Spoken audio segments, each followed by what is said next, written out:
What is good, family? Man, I just got into a little verbal back and forth with a sister, quote unquote, about Juneteenth. I had to let her go. I had to block her, get her off my page because it's getting to a point where people like her and others consider themselves woke, but really are a joke, are really apt to spreading false information about our people, about reality, about the truth.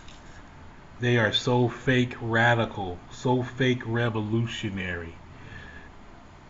Their their knowledge base is freaking YouTube and memes, and I'm sick of them. I'm sick of it. A lot of times, the majority of these people have never organized in the streets. They haven't read books. They follow YouTube and celebrity personalities, and then they call that knowledge. And it's like this sister was talking about Juneteenth. I grew up in San Francisco, okay, California. We've been celebrating Juneteenth since I was a preteen. We've been told the truth of what Juneteenth is. And, but her thing was, she said something to the effect of, "Do you know what Juneteenth is?" And it basically, she was basically saying like, black people are just need another day to celebrate, to party and barbecue and all this other stuff. And I'm like, that's what you think Juneteenth really is? That's probably what you do for the 4th of July and don't think anything about it. These people have no true historical context about things. They have no respect for the ancestors.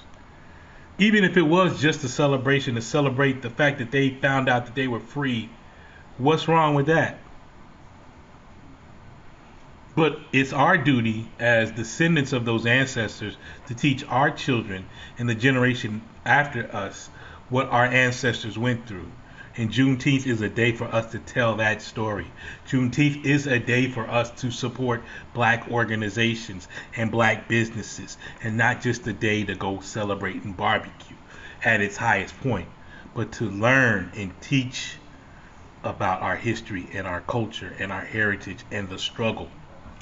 There's a bunch of quote unquote Juneteenths all around the world where African people of African descent have got free. It's not just a day of celebration, it's rituals, it's a commemoration, it's a rites of passage.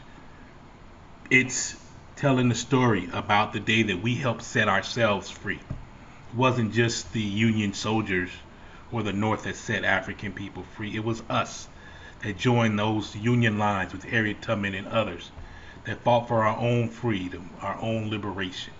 We don't sit around just eating barbecue and hot dogs and all this stuff on Juneteenth at our best. I mean, some people do. They really do it on the 4th of July. But if you really know the real history, what you're doing on that day is commemorating another day where we helped set ourselves free. Even though afterwards we ended up going into kind of a chattel slavery and then sharecropping and all the rest of that. But that's why we got to teach it and talk about this is just part of the freedom struggle. But even beyond that, man, I'm finding that people are just they're so damn woke that they're putting themselves and other people back to sleep.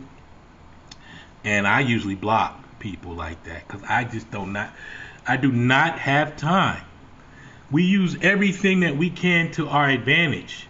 That includes the Democrats, which we can use or should use for PPP money and stimulus money, that we put that back into our families and into our communities, into our organizations, into our institutions.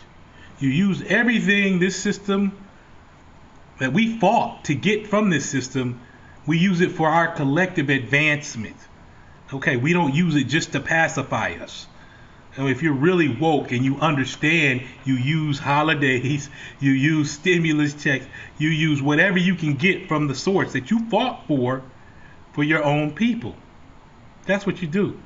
Now, some of this stuff lulls people to sleep, But if you're really woke and aware and organized, and you use this to advance the people and the race.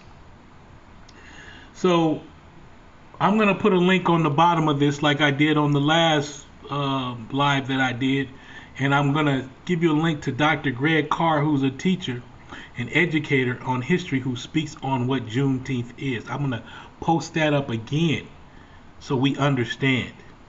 Because I saw the video by Willie D, and I saw the video by Judge Joe Brown, and I saw the videos by other people who are detracting from what Juneteenth really is. Okay? And just because you're a celebrity does not mean that you are someone that's kicking knowledge or organizer, or really even cares about or knows about where we need to go and where we have been as a people. That's one of the problems. We make celebrities our leaders and our teachers. What makes them qualified just because they're celebrities? Okay? So I want to say that because it's very upsetting as someone that's been organizing off and on, but mostly on since 1985. The real organizers understand what we need to do. The people out in the streets, people making sacrifices. So that's all I want to say. What's up to my cousin Vincent Ivory? 100, love you too, my brother. And check out my YouTube channel, man. I'm kicking it on there as well. I just posted a video about my mom, the thing that she went through as a woman who struggled in a marriage that really killed her at the end of the day. But yeah, that's all I want to say for now, man. Don't let the woke put you to sleep. That's all I can say. Everybody can't get on a ship and go back to Africa. I think Marcus Garvey said something like that. Some of people are just not going to make it. And it's usually, the ones that think that they're kicking out knowledge. But it's so annoying. So annoying and so ignorant. Anyway, I'll holler at y'all later. Thanks for watching. Peace.